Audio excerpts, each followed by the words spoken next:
People walk into the chocolate shop and there's this immediate, it's like a sigh of love and appreciation for something.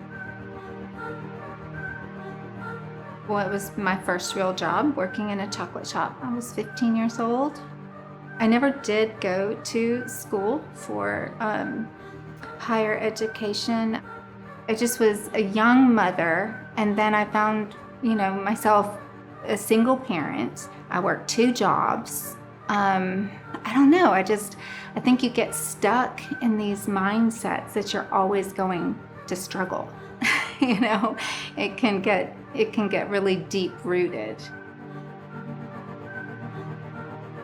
I was just really burnt out on what I was doing in the design world, and I thought about the chocolate again.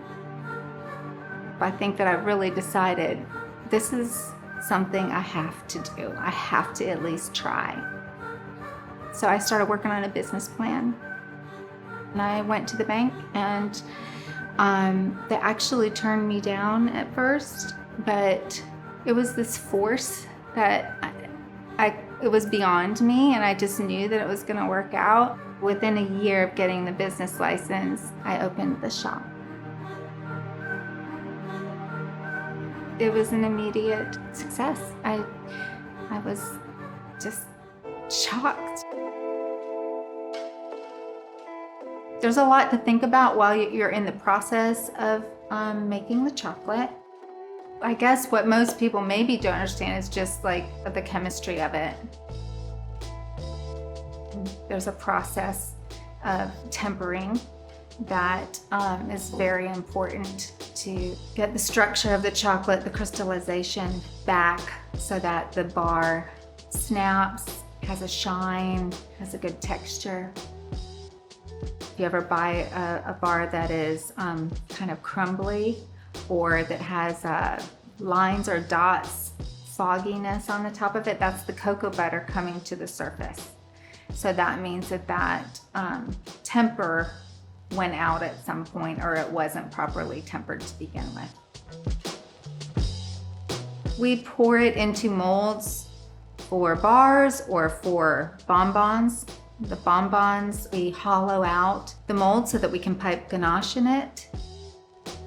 Whatever you're going to fill the shell with, you want to be careful that temperature does not melt that shell. The quality of the air, so when it gets super humid, causes problems. I do use a thermometer on certain chocolates, but there's some chocolates that I work with so much that I don't even use the temperature gauge anymore, because you get to know it so well. It's what it looks like, it's what it feels like, the fluidity of it, and you just know that's ready to pour.